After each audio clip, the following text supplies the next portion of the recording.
Gimistory, storytelling time. It's now in its 13th year. And you're supposed to clap Henry Mutu and the Cultural Foundation for that achievement. I think it's quite significant because what Gimistory is doing, you are bringing communities together. Mix the old with the young, Caymanian with international tellers. And right now we'd like to show you that storytelling in Cayman is in very good hands. There's a lovely group called Young at Arts. Okay, at least, good man, good. Appreciation is always important. Give the children encouragement. A group called Young at Arts, and they are willing to perform for you. And I'd like to bring on now the first performer of Young at Arts. You have to give her plenty of applause. Her name is Takisha. Young at Arts, Takisha.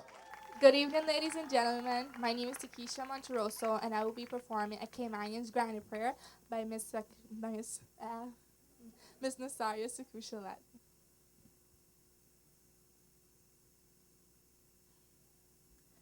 Dear Lord, I hope you hear my prayer, 'cause these children is going mad down here. I know I'm old, but I'm not dumb, and I know crazy people when I see 'em. Last week I went down by Woody's bar just to get a little gas in my car when I heard a loud and awful noise. I swear I almost lost my poise.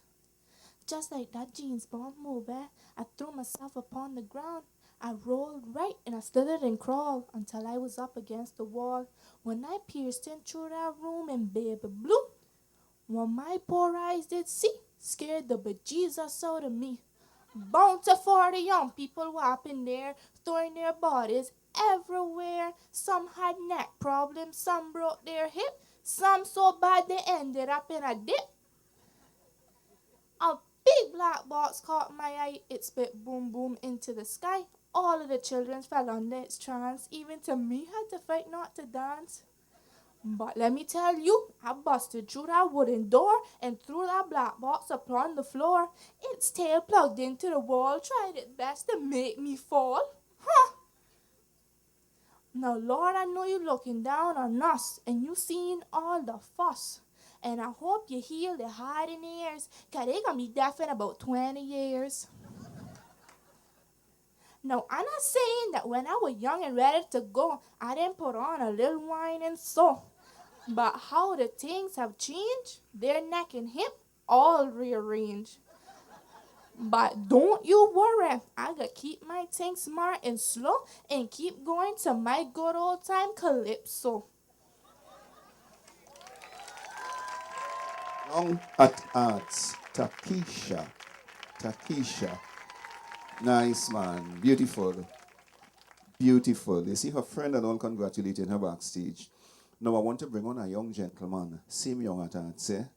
He's a youth, but I'm telling you, man, he has the poise, he has the delivery, he has the choreography of a storyteller. And I could imagine how he will be when he get perhaps old as, let me say, my partner Ken in the corner there. You know? So I would like to bring on Young at Arts, Giovanni. Good evening. Okay. I know what down there, saw people. Anyways, my story is called Anansi and Sky God Stories. There was Anansi. Anansi had a wife named Anne. And Anansi said to Anne one day, Anne, I want all the Sky God stories named after me. Anne said, you have to take that up with Sky God himself. And she said, that is what I'm going to do. And Nancy went straight to Sky God Palace, knocked on the door, and an old security opened it and said, may I help you? He said, yes, I would like to speak to Sky God with urgency. Follow me. And Nancy followed the security guard to Sky God's lair. He knocked on the door. Sky God said, come in. And Nancy went inside. Sky God, I want all of your stories named after me. You have to do a lot to get my stories, said Sky God. First, you have to catch Bobo, the Rottweiler, from Old Prospect Road. You have to catch a hive of bees from Savannah. And you have to catch Frankie, the ghost of the mission house. And Nancy said, oh, I see. And Nancy went out. He ran all the way home and he told Anne. And he said, Anne, I want you to help me. Anne said, I know, say I charge for my labor. And Nancy said, okay then, how about this? I will take you to dinner for every Saturday for the rest of the month. Now, bear you, it was only one Saturday left. I never know that. And she said, all right, I will help you. But which restaurant will you take me to? Grand Old House? Fine, perfect. And Anne agreed. First, they went to catch Bobo the Rottweiler. They climbed up in a tree and they looked over. Every 3 hours, Bobo got up, went, stole some body food, and come back. They watched him 2 times. Got up, went, steal some body food, and come back. The 3rd time, Nancy got a whole bunch of leaves. And Anne got some water. They filled the hole with water, and they covered it with leaves. It looked like real ground. So Bobo come back now with his nice piece of meat in his mouth. And he see he hole all cover up. He never saw Nancy, and he never saw Anne. He looked up and he saw the ching ching. He said, hey, Anna ching ching, who cover up my hole? Boy, don't let me get my paw and then I'd rip on a feather for feather. And with that, he jumped in. And jumped down. He dropped his stick and jumped back out. And they covered him up with a nice big net. And they tied it up. And they dragged him home. All the way home, Bobo saying, let me go, let me go, let me go. I'll bite on her, let me go. They put him in the house. Then Auntie said, time to catch the bees. He got some honey from the fridge. And Anne got a nice box. And she put some tiny holes in the box. Not too big, because the bees will come out.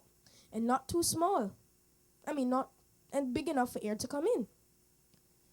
Then, Nancy went in Savannah.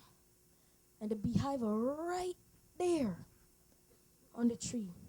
And he put the box right here. Then, he took some honey.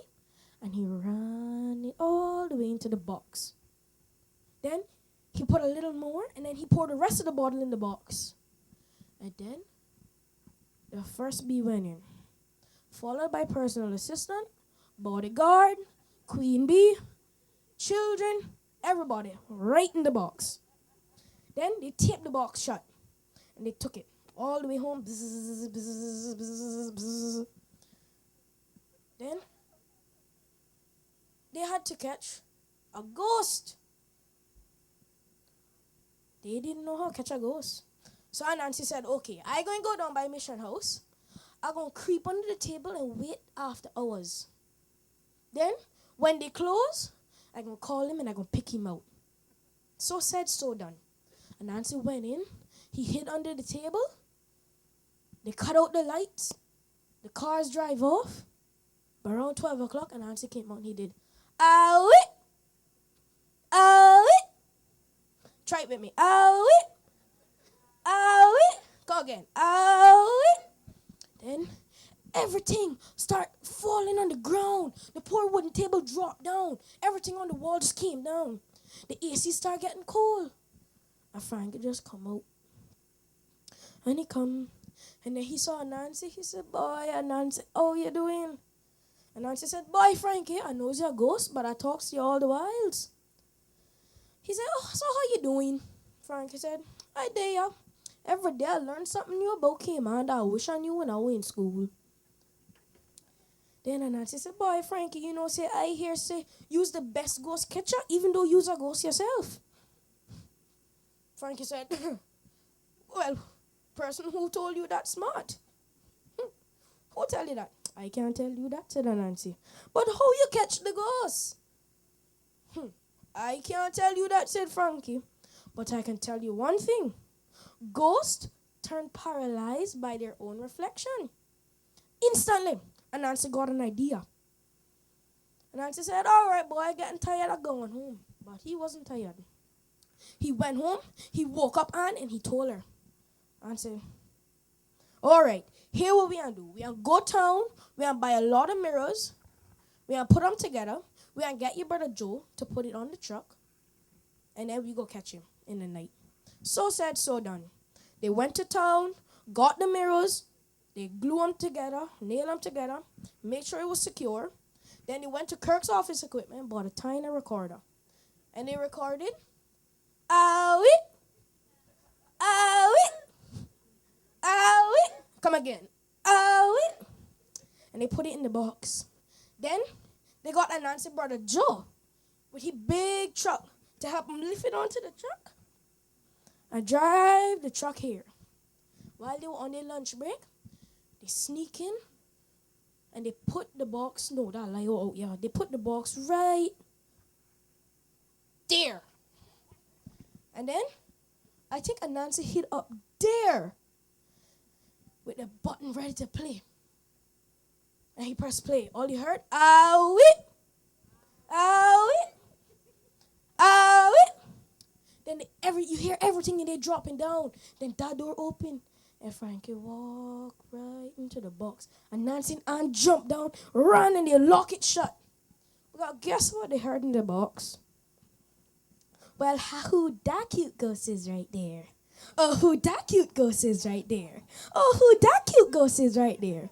Oh, who that cute ghost is right there? You looking good.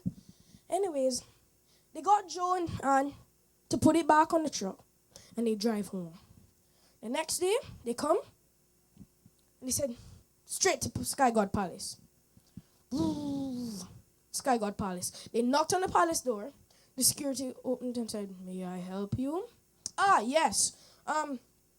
Sky God is waiting to see me, said Anansi.